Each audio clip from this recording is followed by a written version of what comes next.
Thank you so much, Meena, for joining me and coming on. I just went through and read this book for a third time, Kamala and Maya's Big Idea. And Awesome. so much to talk about. Also, you have a new book that just came out. But I just want to note that my favorite line in the book is that they stayed up, or that night, the sisters tried to think of a way to turn a no into a yes. And that is such a big theme in this podcast and my writing, is leveraging failures into success and finding ways to turn maybe a sucky moment or a failure or a maybe into a yes, and making it work, even if it's not the way you thought it would be. And I think it's so important for little girls to learn that at such a young age.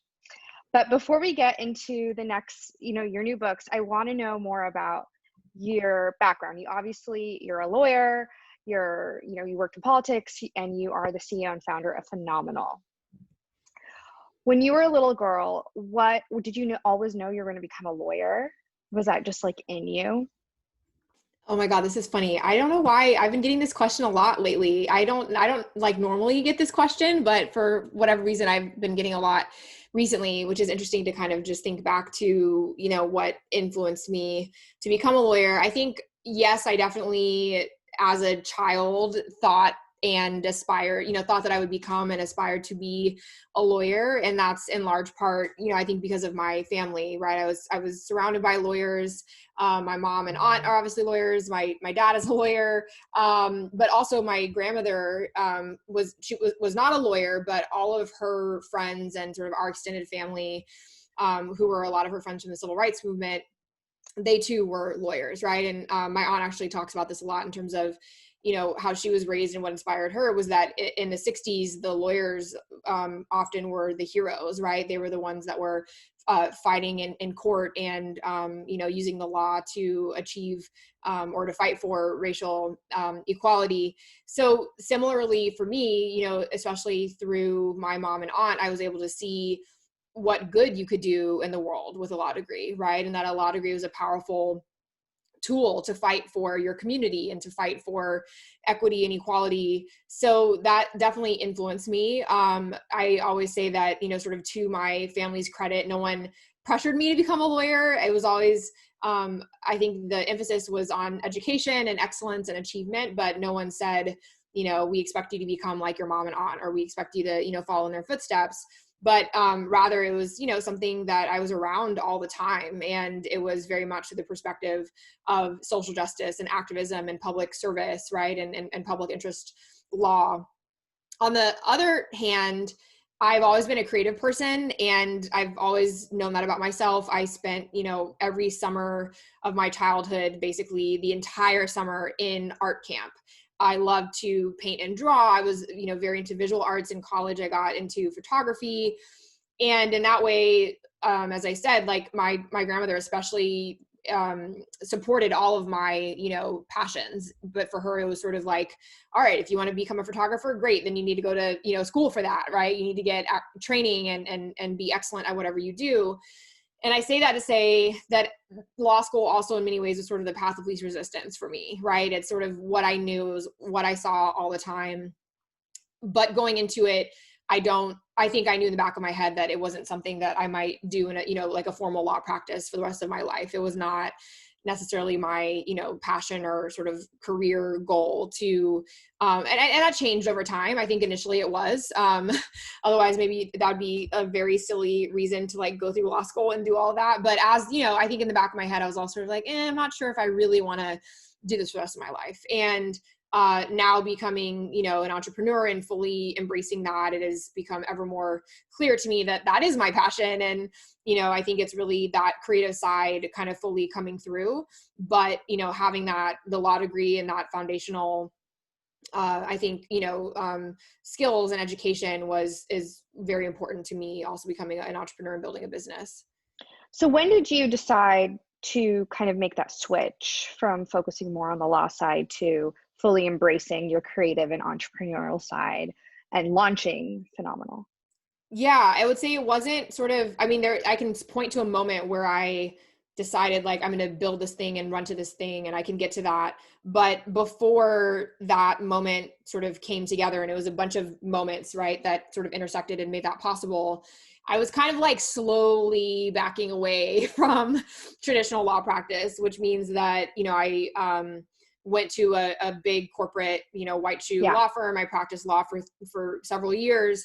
And then while I was there, I learned, that if I ever left the law firm, for example, that I did not want to be in-house counsel. I knew that if I wanted to go into a company, like that was not going to be my thing. I had a lot of exposure to that by being, outside counsel. I was working with lawyers inside of companies. And so I tell people all the time that new experiences are just as important to learn what you do like as, what you don't like. And so when I decided to leave, I went back into tech, but then went into a policy role, right? So it's kind of legal-ish, but not, in-house counsel, right? And then I launched Phenomenal, but even at that point, it was not something that I was intending to do full time or to leave sort of my, day job life or regular life for. And then I went back to tech and then did something completely not law, right? Like not legal related. And so that was sort of like the big moment of me like fully backing away and out of my legal practice. So yeah, in the middle there, I launched Phenomenal. And the moment for me was, the 2016 election. I think like a lot of people, I was looking for how to make it my own personal contribution and felt that responsibility. I frankly felt a little bit of, guilt and regret the next day after the election, wondering if I could have done any more. I also felt, a fighting spirit, even though we had lost and it was not the outcome I wanted. I felt, an urge to do something and most of all to lift up women, right? There was such an intense focus on women. Are we going to break the glass ceiling? All the headlines, the next day are like, are women going to fight back? Are they going to, continue to show up? And, Maya Angelou's poem, Phenomenal Woman, has always been an inspiration to me. So I decided to put it on a t-shirt, and it was a really small idea. I never, when I launched it in that moment of now I can look back on saying I started, Phenomenal, it was never supposed to be more than a 1-month fundraising campaign for women's organizations. I would say that to your question about like, when was the moment when I made that switch? It was definitely, seeing Phenomenal taking off. It was, being at a point, as I said to you, I had been kind of like slowly backing away from the law where, I felt good about where I was in my career. I felt like I had sort of, checked all the boxes that I wanted to check. And I felt, secure about my resume and where I was. I had at that time, financial security, right? I felt like I had saved up enough that I could take, this risk, so to speak, right? To kind of get off that traditional path and to get off that corporate treadmill. Corporate law, yeah. And so, yeah, it was a very liberating moment. And I think, not to sound super cheesy, but, I had other ideas, other small ventures, other, kind of entrepreneurial pursuits that I was keeping up on the side. And I've always joked that like, not every good idea is worth like quitting your job for. And I had some that I'm glad I did not quit my, law firm job for at the time. But this moment, and as I said, it was a lot of sort of different intersecting things that came together that made it possible. But the cheesy part is that it just like, it all clicked, and in my head, I was just like, okay, this is it. Like, this is the thing. It was like passion, purpose, your why, impact, like putting everything, like your mission, it all aligned. Well, and also just the moment that I was like, I felt comfortable leaving my job, right? And I felt confident, doing that in a way that I definitely would not have been, 2 years before, or, if I were in law school, or, as I said, I've had lots of ideas. I'm like, this is now making me remember I had, what are some of the other ideas that you didn't quit your job for? Well, one of them was basically what ultimately ended up becoming Rent the Runway. That was like one of my early ideas that I actually started working on a little bit on the side. The one that's sort of like closest to what I'm doing now is I had another t-shirt that preceded Phenomenal Woman that was more targeted towards female entrepreneurs and focused on that community. It kind of took off in its own way, but it was another like little small thing. So yeah, I think, for this, it was just sort of clear to me, like, okay, this is like, you have to run to this thing, like, go for it, right? Keep it going. You're clearly onto something. And so I think the lesson for me was, one, lots of different things have to come together to make that moment possible. And it varies so much from person to person, right? I think the reality is that most people cannot afford to leave the security of, a day job that is giving you a salary and benefits and things like that. And to be really honest, I think that, frankly, as much as I did have that entrepreneurial spirit and those ideas within me, yes, it would have been great to like maybe start having started that, a little bit earlier than I did, but I felt those same pressures, right? Either, I wasn't in a place in terms of my finances where I felt comfortable. I needed health insurance. I was, growing my family, which is a whole nother conversation around not tying health insurance to employment, but we don't have to get into that now. But the point is, if I didn't have that, if I didn't feel like I had to rely on that, I perhaps could have liberated myself a little bit earlier, right? I wouldn't change anything, and I don't regret any of my decisions. And I think as with, sort of any entrepreneur, I look at every single experience I've had as a learning opportunity, right? An opportunity to fail and to learn from failure, learning how to be on a team, how to, be a leader. Like there's just so much that you get out of all these experiences, even if they're not sort of like your life's work or your passion, but yeah, it was definitely a moment of like, all right, I'm going to go do this thing. But I guess even maybe to walk that back even a little bit, to remember my journey, as much as I was willing to quit my job to go do, that phenomenal woman action campaign, the original version of it, I still was like, all right, I'm going to do this maybe till the end of the year, see how far I can go through the end of the year. But in the back of my head, I was always like, all right, I'm probably going to go back into tech, right? Like I'm going to keep building my career. And, sure enough, I was recruited. And that's what's kind of awesome, is that it was helping me to get away from the law, but I was recruited from phenomenal back into tech, and I went to Uber.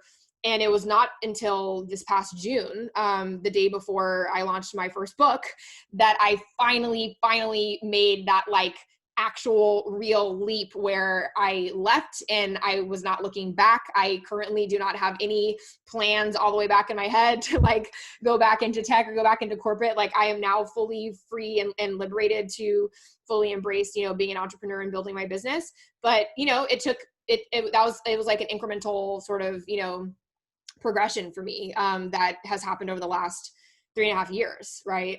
So it wasn't like a big moment, I would say. It was like progressed. And obviously I think your work was so needed, especially I would say beginning of June when you launched your first book. And we obviously had a lot of protests and upheaval in the country, and it was all like phenomenal, and people who are putting their life's mission around this, you had such a big impact, and you were able to raise money for Breonna Taylor, and you were able to create campaigns and awareness around the BLM movement, and you were able to help educate others and really kind of bridge that gap for people who were realizing, oh, I need to think about inclusivity and diversity and representation.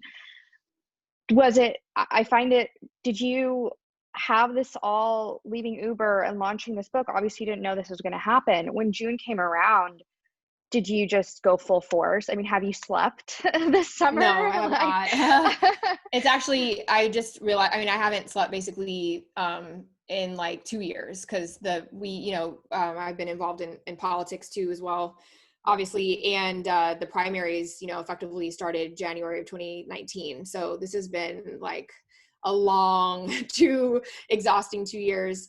I would say, I think I inherently just have like a bias towards action and activating and urgent moments. So I think at the beginning of the pandemic, having made those, decisions, not knowing that they were going to happen during a pandemic, I had a mini freak out, which was like, wow, this cannot be like, at least in my head at the time, I was like, this cannot be like worst timing to decide to like leave a stable job to go be an entrepreneur in like an unstable market and like not have any idea what things are going to look like in 3 months or 2 months.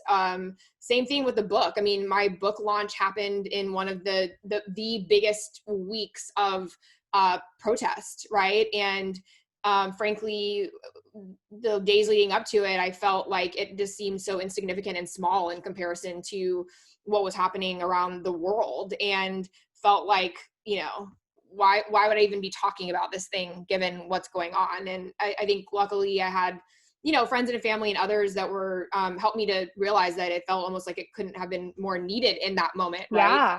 Parents and kids. So anyway, I think like everyone that is experiencing this moment of crisis and uncertainty, I didn't know exactly what I was going to do or what was going to happen, but I did, I stuck with it. I said, I've made this decision, and I have to trust that no matter what the circumstances are, like, this is the right decision. This is the right moment. And I would say becoming an entrepreneur and kind of like learning to trust the process in that way definitely helped me probably to have like less anxiety around that. But it was definitely, I think like everybody, it's just really like, what's going to happen? So yeah, I hit the ground running. I stuck with it. We moved all of I had a whole, the idea was I was leaving, my job because I was going to go on this big book tour. And I was planning on, traveling the country, and I think we had like 2 or 3 weeks, like a big thing, Wow. where I was doing, multiple cities, sometimes a day. Like the whole thing was ready to go. And, in a moment's notice, we had to like cancel the whole thing, pivot everything, to virtual. This was early in virtual, where people were still not, used to, IG lives or knowing how to sort of deal with all the technology. Like it was just everything all at once. Right. I have to say, I want to acknowledge though that, I feel lucky that it was in June and not March, for example. I know other authors whose books like literally launched, at the end of March, and it's just devastating. We know that there's been so much loss and struggle in this moment, and people have lost important, what should be important life celebratory moments of like launching your first book and not getting to do the book tour and not getting to do these things that are just so important to people. So I feel lucky that I had a little bit more, time to kind of adjust. Anyway, and then, phenomenal, same thing, right?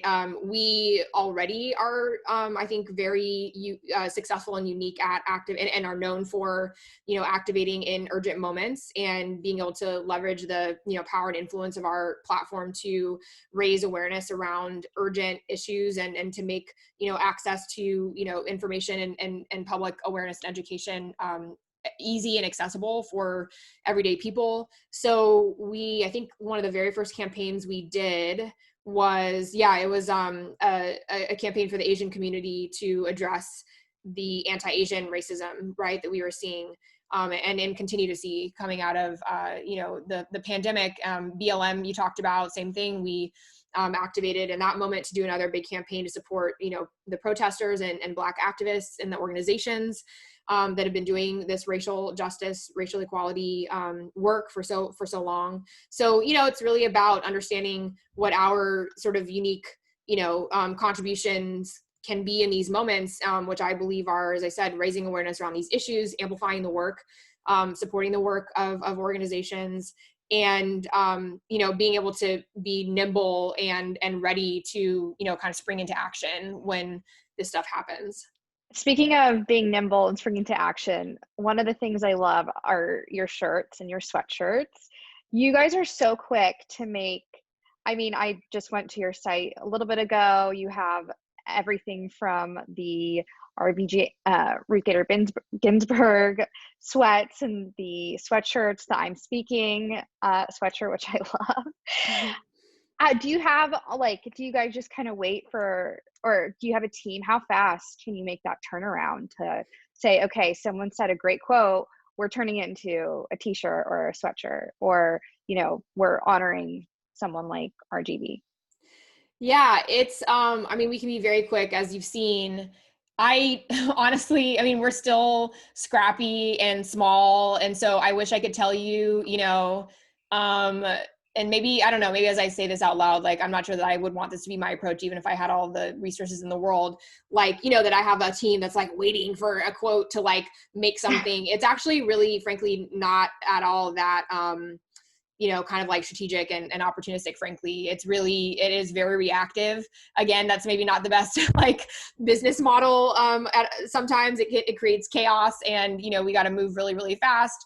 But part of that is that, we're listening to our community and listening to how people are reacting to things. So, for example, with the debates, we made a "Will You Shut Up, Man" hoodie. And then, as you mentioned, we also did I'm speaking sweatshirt. We had no plan. We did not go into the debate thinking, okay, like, let's keep an eye out. We do with content, right? Right. We are thinking about, okay, what are moments where people are going to be talking about things in a way that we want to raise awareness around, but not products. And again, maybe I can be smarter about that. But so I say that to say, I did not go into the first debate thinking, okay, what are we gonna make for this, right? Right. What quote are we going to turn into a t-shirt? Exactly. Same thing for the second one. And in part, I think that, to me, I'll embrace that as our kind of strategy and approach, is that, like, I don't look at us as just like a t-shirt company where we're just like cranking out, every t-shirt and slogan under the sun to just hawk to people, right? Like, it's about the substance and meaning of the messages. Right. Exactly. It's about the community around those messages, what is resonating with people. And so specifically, I'll speak to the "I'm Speaking" sweatshirt. The thing was memed like immediately, right? Yeah. And I remember texting a friend like, oh my God, all these people are asking us to make an I'm Speaking product. And she's like, yeah, of course they are. It's like the biggest line of the night. And I was like, oh yeah.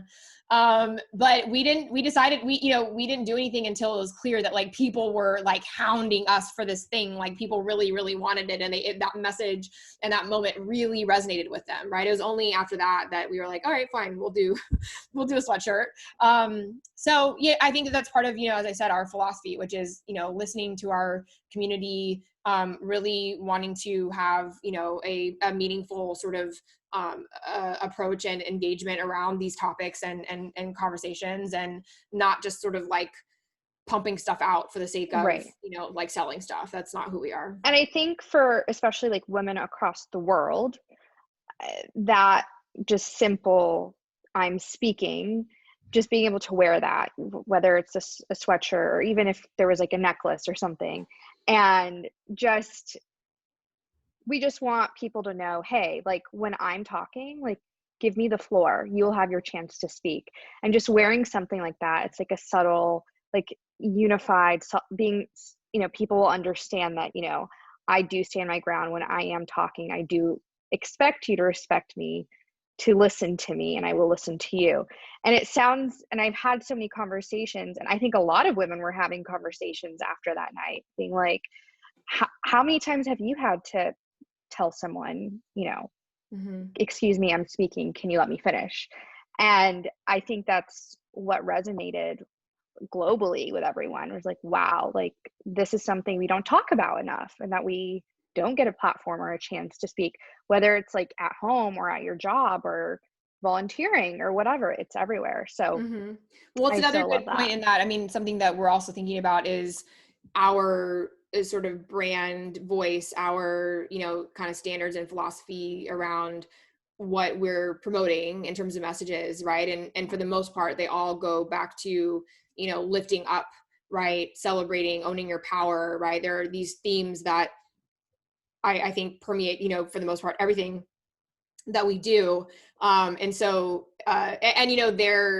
we try to think about, yes, these moments, but also what translates into a more universal experience, or something that, again, a community can relate to as a whole. And that's the kind of, you can see that with both "Will You Shut Up, Man" as well as "I'm Speaking," where "Will You Shut Up, Man," yes, came out of the debate, but it was also a reference to the fact that, right, women are cut off in meetings, and we just want to say, like, "Will you shut up?"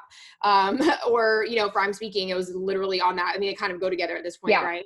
But same thing, where it wasn't just that moment with, Kamala and Mike Pence. It was also that so many women can relate to that in their own lives, and knowing that in that way, whatever we produce lives on and speaks to people beyond that moment, right? So I'm trying to think of other things that people asked us to, like, you know, we had a back and forth on, like, somebody was like, can you put I'm still speaking?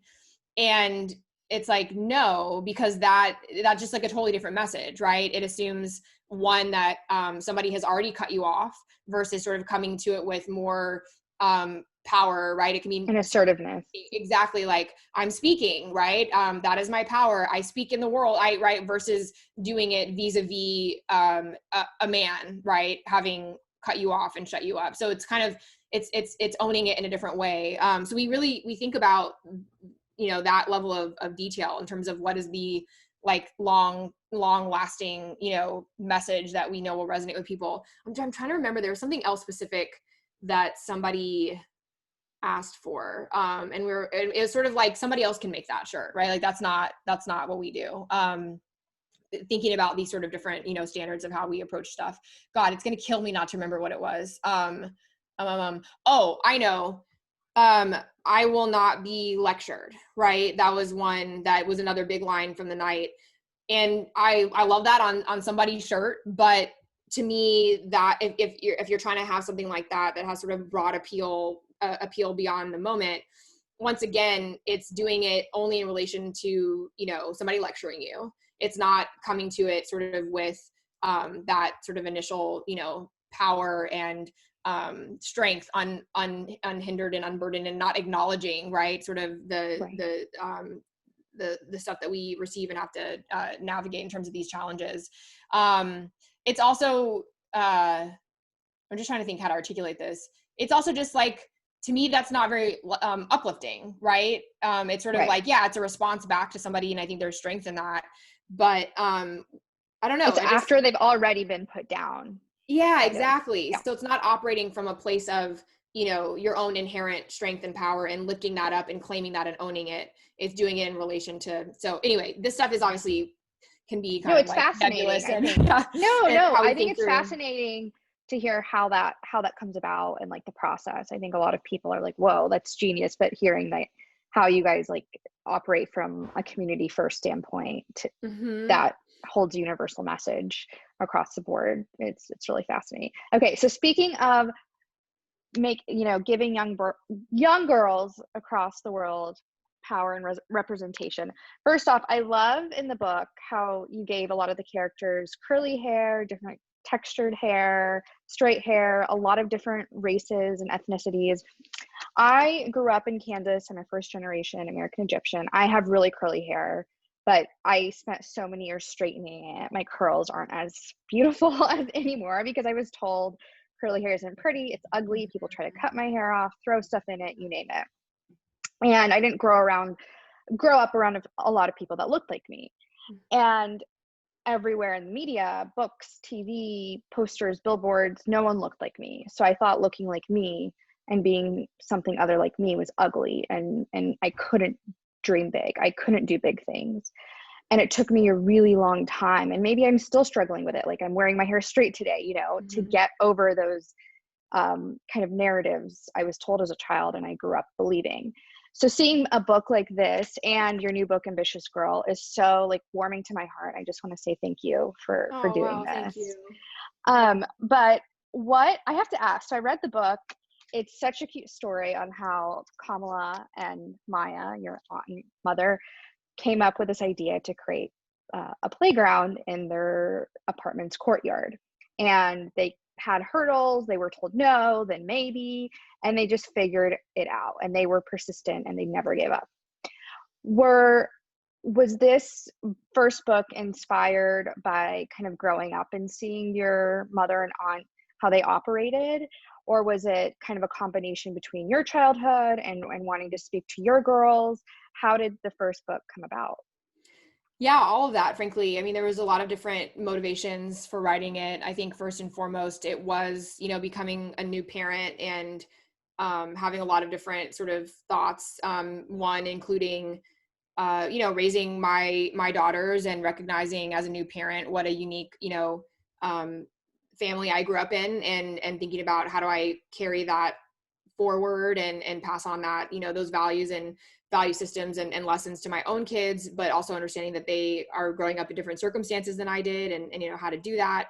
So, literally thinking about how do I pass that on to them, right? How do I talk to them about some of those lessons and learnings that were so important for me. Also the just, I think, personal, aspect of like memorializing what is such a great, family story, again, that has these incredible lessons in it. The last thing is, becoming a new parent and reading books with my now older daughter. And to your point about representation, right? Not seeing brown skinned, curly haired girls who are the main characters and the, protagonists and the speaking characters on the pages of the books that we were reading. And so I think, and I guess the last thing I'll say is also similar to Phenomenal and being inspired to launch that, we're in this moment, right, where we're seeing millennial parents and, adults coming into, their own identities of activism or, speaking out and being civically engaged, many of them for the first time, right? And then thinking about the next generation, right? How do we, as parents, continue to show up with that, that passion and teaching our kids. So I grew up in a household where that was just sort of what I saw and learned every day, but I was also having the experience through Phenomenal of meeting other parents who were asking, those questions, right, for themselves. How do I show up? How do I do more? But then also, thinking about, how do I raise my family in a similar way? So it was all of that at once. And it was something that I frankly never thought I would do, was, of all the sort of like things I've aspired to in my life or achievements I've, sought out, being a kids book author was like definitely not on my list. And so it's kind of similar. Well, unlike becoming an entrepreneur, that was something I think always in the back of my head, I knew that I wanted, and it was, within me. But it's been an incredible, like, my journey of kind of embracing being an entrepreneur finally. Likewise, it's just been an amazing, process and journey of developing, my writing as a kids book author and owning that identity, even between like my first and second books. I've noticed my own sort of, like confidence in what I'm doing, right? I would joke with the first one, like, well, I did this kids book, but I'm not like really a real kids and now book you're author. like an official kid. Yeah. And like now the second book, you're like, oh, I'm a real kids book author. Exactly. Like, maybe I will keep this up. Like, this is fun. And I'm, I think I'm fairly good at it, or I have interesting ideas, whatever. Right. But it's just, and part of that was, again, like owning it. And it's something I had never done before. And to the point of like representation, I didn't have, we talked so much about me seeing these lawyers day in and day out in my life. Like that was something I knew I could do. I saw it every day. I didn't have an example in my life of, a kids book author other than, reading books with my kids. And from the outside, I felt like it was such a, there's just such beautiful children's literature that for my own, I just felt like my creativity was like limited in terms of, there's like these like really quirky, like interesting ways of thinking about talking to children and teaching children through books. And I was like, oh, I'm not one of those. Like, I'm a different type. I'm somebody who, yes, I like to tell stories. I like to build brands. I like to, think about it from that perspective. But anyway, so it's been pretty cool, not only to, create something and put it out into the world and to see people reading it and holding it and reacting to it. Like that is just so amazing. But then also, continuing to stretch myself and challenge myself to really like lean all the way into, being an author. So that's been a pretty fun, awesome. Growing up, did you feel, I always felt. Sorry, do you want me to, there's noise. Do you want me to close the door? Can you hear it? No, I can't. Sorry. All right, the joys of everybody being in one house during pandemic. Sorry. No, it's okay. No worries. I was just gonna say, did you feel you yourself growing up? Did you feel like you could never really connect to the media that was put out there, and that you had like, even though you had such great examples in your family, but like whether it be in TV shows or movies or books, did you always feel like kind of not an identity crisis, but kind of lost, like where do I fit? And I don't know, I kind of felt that way. I felt like a lot of times I wasn't ethnic enough, but I wasn't white enough. I don't know. Like, oh, sorry. I thought you were talking about like being a creative person. I was like, yeah, it's definitely that too. All of the above. I don't know. I think, you know, for anyone that is like mixed race or, you know, comes from different, has a, you know, different ethnic background and, you know, immigrant experiences. And I mean, there's just so much individual, personal, family stuff wrapped up in that. And the community you grew up in, you mentioned growing up in Kansas where you weren't around a lot of other folks that look like you. I think I was very lucky to be raised in a community and a family where like those things were never in, not only were they never like in question, but they were also emphasized to me very early on as things to be proud of and to have great pride in terms of my culture, my various cultures and ethnicities and, you know, my racial identity, right? Like those were things that I was really taught to have, confidence in. But yeah, I mean, in terms of the like the way that we operate in the world and receiving all kinds of like external stuff, of course, like I've dealt with lots, right?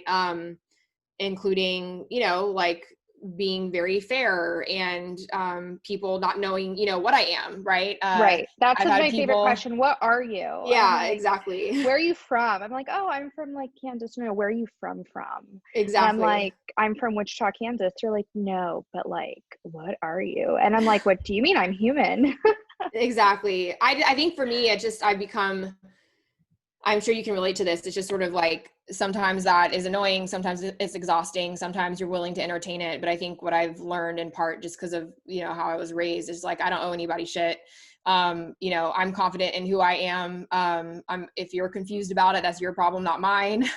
But, you know, I think you mentioned like stuff around your hair and not having images and, you know, examples for you in the media and other, you know, influential places for you to see that and aspire to that. And instead you know, you aspire to what you see, which is white beauty standards or straight hair. And becoming a parent as well as, you know, this becoming an author and what, as I mentioned, was a big motivation for writing the book. There was a similar experience with my now older daughter who I noticed was excuse me, becoming aware of her curly hair. She wasn't old enough, I think, to, you know, think about it in comparison to like her preschool classmates or, you know, magazines or TV shows or things like that necessarily. And in fact, I would say we're lucky where we have like Daniel Tiger, where, you know, Miss Helena has two little Afro puffs just like hers. And I had observed that she was taking note of that.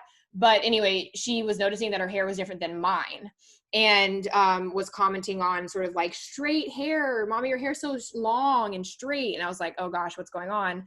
And, you know, thinking about wanting to make sure that she had positive images that were reflected back to her, like Miss Helena, but, you know, we need more than that, right? Of curly hair being beautiful and, you know, something to be confident in and, to know that there are other people who have hair like hers, who have hair that is different than hers, that is also, you know, interesting and beautiful and celebrating, you know, differences. Sorry. So that was definitely a motivation for me, right? Thinking about, you know, the world that she's coming into and how she's going to view her place and who she is. Sorry, I'm like really having coughing issues. Sorry, I need to take a sip of water. It's okay. It's like so hot in San Francisco right now, by the way. I'm just Oh, you're in like, SF. I'm in yeah. LA. My boob sweat is like out of Yeah. control right now. I'm just like burning I'm like up. I'm like choking. I need water. It's no, just all the things. I literally I went to Colorado last week to Vail to the mountains to get like a piece of fall Oh, because I felt nice. like I Yeah. feel like California has just been so freaking hot, like It's been abnormally hot. It's been abnormally hot, and I actually love the heat, although it's now getting to a point where I don't know if you know this, but in the Bay Area, most houses do not have AC. Yeah. And it's like it's actually getting to the point where like we need AC, like fans are not enough. It's getting too hot. I like the heat, actually. It's one of the biggest things that I miss about the East Coast is like hot, humid summers. I love that. But so I like that it's warmer and warm and getting warmer, except for the fact that it's because of climate change. And what I was going to say related to that is that it's become just kind of like sad in that like I can't enjoy the weather without thinking about, oh no, is there going to be another wildfire? Right. Yeah. It's so heartbreaking what's going on. And and we're all, you know, we're seeing it right before our eyes, right? When we're talking about this election and what's at stake, and again, you know, like our kids and the future that we're building for them, all the stuff we've been talking about, oh my God, like, you know, not even a month ago, the sky in San Francisco was bright orange because Yeah, it looked of like the apocalypse. I mean, the air quality was like 300. yeah, we couldn't go Like even in outside. LA, it was 280, and you can't go inside because of coronavirus, and you No, can't go outside. it's That's like a truly whole just other like end of times. Yeah. yeah, literally. So it's been quite the journey, I think, for everyone. Like, but what was I saying? Oh, no, for Ambitious Girl. So did you already start writing Ambitious Girl before this No, first book came out? no way. Yeah, Ambitious Girl was a very ambitious project. It was kind of some people told me it like was not possible to do in terms of how quickly we did it. So no, I similar to my first book, I never in the back of my head, like I'll put it this way. I had just kind of finished doing a lot of, you know, book events around Kamala Harris' Big Idea. It just came out in June. And one of the big questions people would ask is like, are you gonna write another kid's book? And I'm just like, oh my God, can you not ask me that question? I'm so exhausted. And like, so just, you know, it's a big, project to launch a book and to do, like, it's a huge thing. And I was just still in the middle of it. Like, I can't even imagine like writing another book right now. And then it's like, okay, I took a week break and now I'm about to write another book in like record time. So that's all to say, it was not something I had planned to do. At least certainly not that quickly, right? Like absolutely, I wanted to potentially do more books and was thinking about, you know, continuing the Kamala and Maya, series and their world. But this kind of like everything else, it was really, you know, responding to a moment as well as sort of other several, you know, intersecting moments, again, from the perspective of being a parent, right? And the world in which, my girls are going to grow up in, and thinking about what kind of things we're teaching them at home, how we're preparing them for the real world. There was a very specific, I think, kind of like, you know, moment where I was like, all right, I have to go do this thing. Cause it was just such a emotional kind of, moment, which was one of my family members being called too ambitious, and and it was amplified by the media. And I don't know, it was just, it was a particularly exhausting week.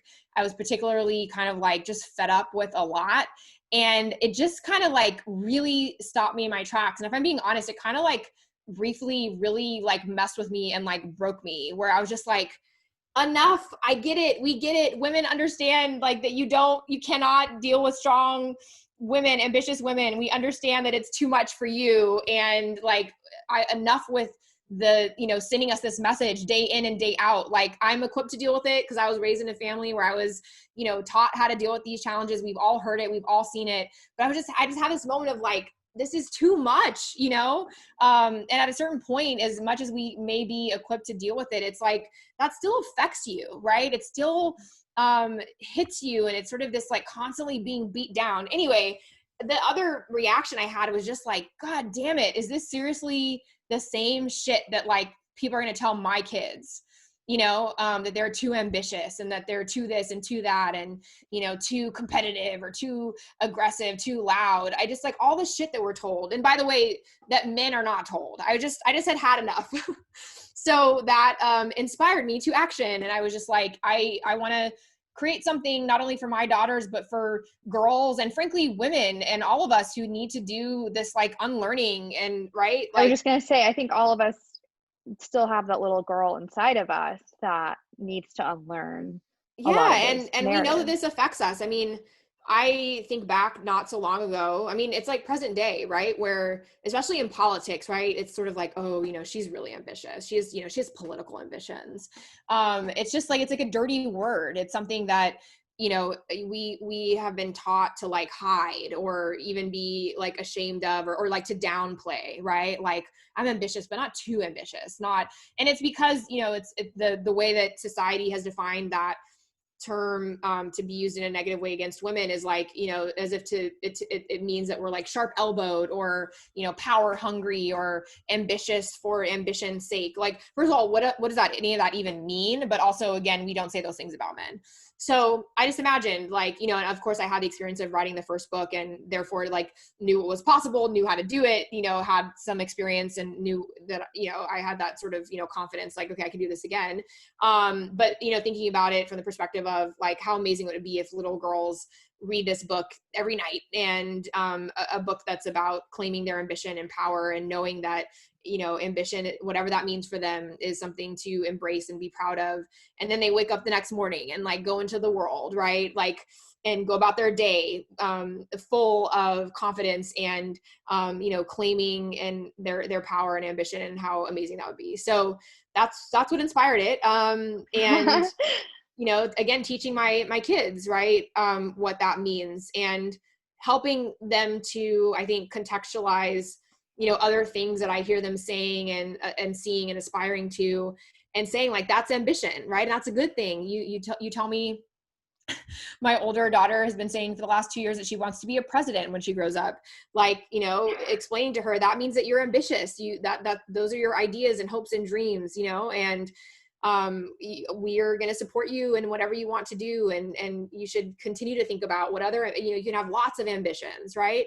It's just basic stuff that's about like supporting our kids and building up confidence in girls, especially knowing again that at some point I'm going to have to let them, you know, out of our house and to the real world. And I'm not going to be by their side to like, you know, be, you know, teaching them these things. And I want them to have the tools and language and, you know, learning and context to be able to deal with what I think are, you know, significant challenges that unfortunately I don't think are going to be, you know, completely solved by the time they are, you know, women in the workplace, and navigating society on their own. Have you ever been told you're too ambitious, too strong, have too many ideas? Have, Yes. yes. Let's see, what is my list of things? I've been told that I'm too much, you know, like, oh, you're just a little too much, you're doing too much, or you're too I've been told that I'm too intense. I've been told that I'm too direct. I've been told that my laugh is too loud. Oh my Um God. yeah, you know, I've been told that I'm intense is, I think, yeah, I think I've been told that I'm too aggressive. Yeah, all of it. I mean, haven't we all You been know what I told hate something? is that, and my sister and I, we both have personalities, and we would get told these things on dates, right? And I was like, I give up. I'm not going to get married. And then finally, I met a guy who loves that, like, I am the way I am. And Right. like, I always tell women, don't like change yourself, whether it be for the workplace or for your friend group or for your family or a date to, like, Exactly. yeah, There's a line in Ambitious Girl where she says, "This is me," right? Like, I'm not going to conform to these harmful, oppressive, you know, patriarchal standards of like whatever box you want to put me in as a woman in the world. And again, what is often, you know, diminishing our accomplishments, diminishing, you know, trying to dim our light. I mean, we see it every day with this president, right? yeah. The message he is sending to women and girls, including like, you know, Greta Thunberg, right? Like a literal girl, right? Trying to make her feel small and, you know, being a bully, right? Like that's literally what we are, experiencing as a country in terms of the messages that our children are being, the messages our children are receiving from, you know, the highest office in the land. And you know what's So scary is I was bullied really bad in Kansas, and I'm like, well, you know, kids, they do look at the media or their parents and they mhm, take that mhm, and run with it to the playground. And it's like frightening that absolutely.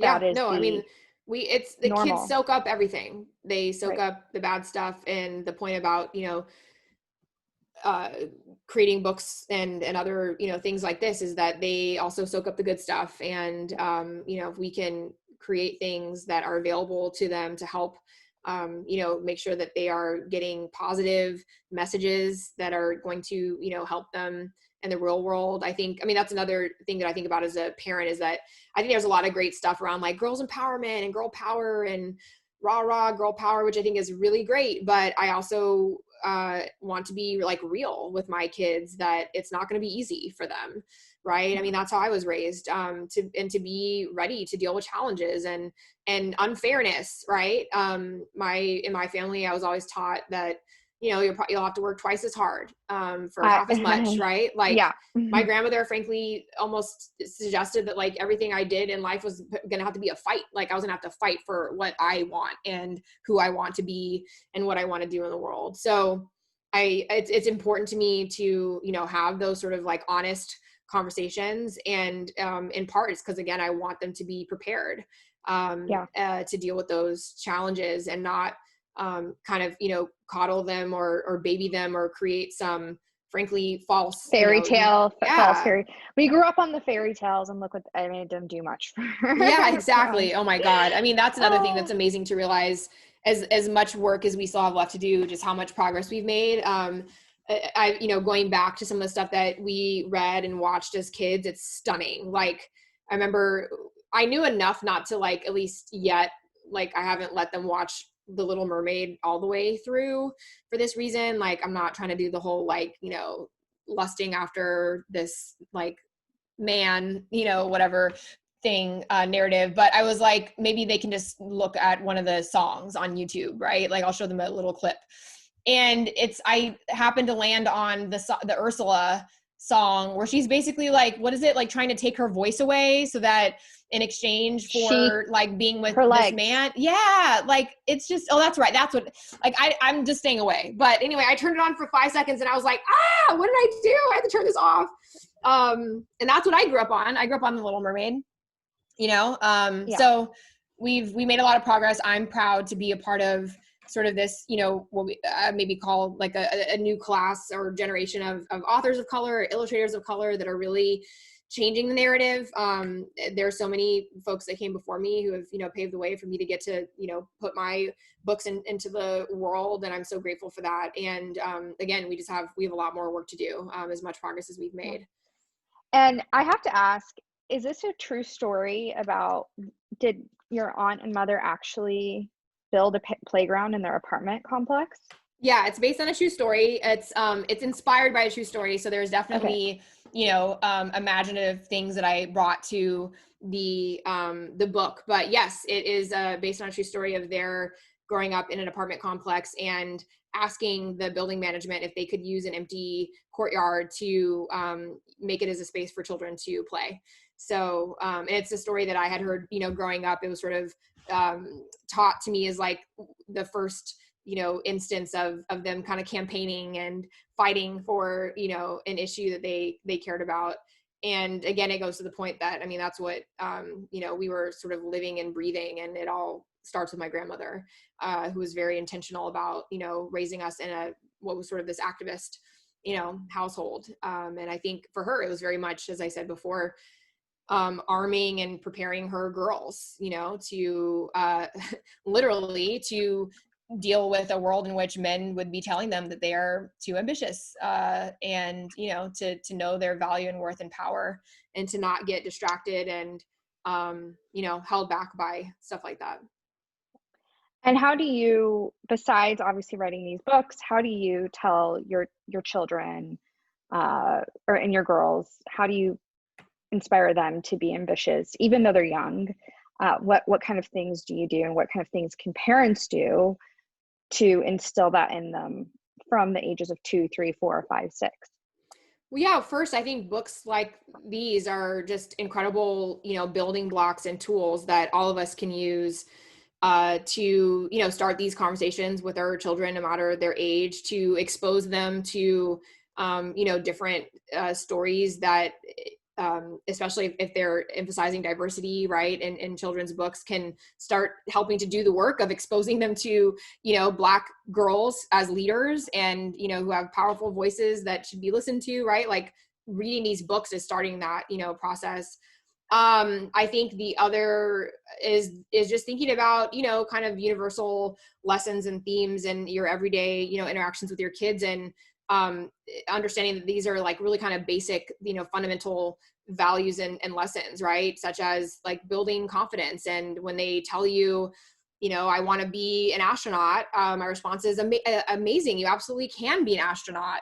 I always emphasize to them, like, it's not going to just like happen by magic. You're going to have to like, do you know what's involved in becoming an astronaut? You have to go through very rigorous training and taking it seriously. Right. I've talked to Take my them to a camp or something. Yeah, exactly. Yeah. I'm like, I don't know, I'm not an expert in becoming an astronaut, but I know that you have to do space simulations, and I think it's some of them spend like 6 months to a year doing it. I'm like, so if you want to be an astronaut, like that's what you have to get prepared for that. Are you going to get prepared to do that? So emphasizing to them that they can do and be anything, but as I said earlier, like what I was taught, it's going to take hard work, it's going to take commitment, it's going to take finishing what you start, sticking with things, pursuing excellence, and pursuing things with passion. So I think it's just about supporting them and listening to them and taking everything that they say seriously, and doing whatever you can to lift them up at whatever age they are. And again, these can just be such basic things. Like I tell them all the time, I'm so Right. proud of you. Or when I see them doing things that I think are cool or creative, I'll say, that's so amazing, you're so creative. Like I love how you lined all of your little Moana dolls up. Like what are they doing? What were you thinking when you did this amazing thing? Right? Like really trying to help them to be proud of that. And again, I mean, these are just such small things, but I think that over time, if you continue to do that as a parent, that's when we are able to help our girls build confidence, right? Are able to help them have the power and the belief in themselves, Tenacity, yeah. that they can be anything and do anything and become an astronaut if they want. Yeah, no, absolutely. And before we go, I mean, also, do they love your books? Do they love like reading them, and are they so proud of Speaking of you? ambition, absolutely. My older daughter's first reaction when the book came out was like, can I write the next one with you? I want to, there was a whole period of time during my book launch where she was writing a book herself. Like she came upstairs She's one ready. day and was like, Mommy, yeah, I mean, she's very ambitious and has a lot of dreams, and I hope she'll get to pursue all of them. But was telling at preschool, one of her teachers texted me like, oh my God, Amara said that she couldn't come to our circle time because she was busy finishing her book. Like she had to get her book done. This coincided with me trying to get my book out and my book launch. There's another moment. It actually took me a second to realize what was happening, where she comes upstairs with like a pile of paper and she's like, Mommy, I need tape. And I'm like, why do you need tape? And she's like, I have to tape all my pages together for my book. And I was like, I was like, oh my God, it's because she's writing a book, like, because Mommy's writing a book.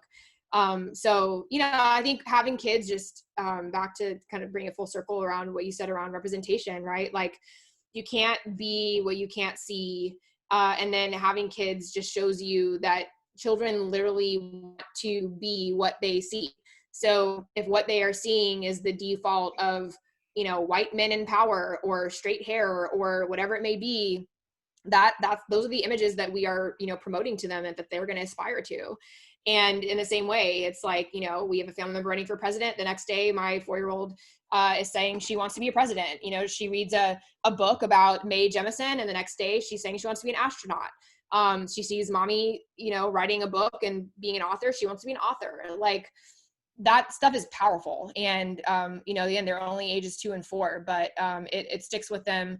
And I think it's up to us, as a society, as parents, to continue to, promote images and messages that we know are going to build that confidence, know that, what they want to do in the world is possible, and prepare them to do that. I love that. And on a final note, one of the things that I think women are also taught to do, if like they don't succeed at first or they fail, just to give up. And I think that, but men will keep trying as if every idea is their best idea ever. How can, if things don't go as planned, or, like the 2016 election, obviously a lot of us were very sad and we're like, a lot of us worked hard, but it didn't go as planned. How can we continue to get back up and like even and pivot and re-strategize, even if our first pursuit or idea doesn't necessarily go as planned? I mean, I think it's just that. And I think we learned from 2016, like you may get knocked down, you may, lose or get defeated in a moment, but you can't be defeated, and you have to put one foot in front of the other and keep going. I think what we're seeing not only, coming out of 2016, but also the pandemic where, lots of things have been disrupted and canceled, and people have felt failure and struggle and all these things, is that people are bringing a lot of creativity and, innovative outlook to crisis and challenging, times. And so I think, that's kind of the silver lining of all this, is I think that it really does inspire some of our greatest moments of creativity and resilience and, humanity that we're seeing a lot, I think, right now in an amazing way. So in that way, and for me, I look at everything in that way as an entrepreneur, like even in the moments that feel like failure, right? There's always a lesson to be learned. There's always, a problem to solve, and to think about how, you fit into that and what your own unique, contribution to it may be. And for me, coming out of the 2016 election, I didn't know what that was going to be or what that looked like. I didn't have some like 5-year plan, but I responded. I woke up the next morning, I put one foot in the front of the other, and, decided I was going to do something. And I didn't know where it was going to take me, but I knew that I needed to do something. And in fact, the first thing I did was actually not phenomenal. It was literally the day after the election, we flew back to San Francisco, and the next day I was taking my pantsuit to the dry cleaner, just like cleansing myself of that whole moment. But if you remember the Facebook group Pantsuit Nation, the whole genesis of it was like women coming together, coordinating their pantsuits for election day. And I thought, well, that's a privilege that I have a pantsuit that I'm taking to the dry cleaners. And not only that, a brand new like Democratic blue suit that I bought for election night. And ostensibly we have this Facebook group of like 4 million women who also apparently have pantsuits. Like, why don't we start a pantsuit drive to, honor Hillary and, her fight and her leadership while doing good, right? And by the way, like making all of us also feel good. It was as much an act of trying to, do something and help women who were seeking job opportunities with, donating pantsuits to them. But it was also something that was, felt uplifting to that community that was really hurting. And I think was, looking for a way to like keep going, right? And the point there is that, when we do these things or look for ways to like make the world better, as corny as that sounds, it's good for all of us. It's good for society. It's good for our communities. It's good for our neighbors. But turns out it's pretty awesome for you too, and it makes you feel pretty good. So I think we got to keep that in mind. I think we also have to understand, as I've learned sometimes in very hard moments, right, that progress is not linear. Sometimes it feels like 2 steps forward, 1 step back. But you got to stick with it. You got to stay in the fight. And if you care and if you're really passionate about this stuff, you got to keep showing up and do that with consistency. I want to be clear that, if you need that space and time to just feel sad and, defeated, do that. But I also, as I said, I was raised in a family where it's like, you don't have a choice. Like, you got to get back up. And I say that to say that, folks are counting on us. Our communities need us. Like, this stuff does not begin nor end with, winning or losing an election or a presidency. Like, the work continues. And so it's really not a beginning or ending point at all.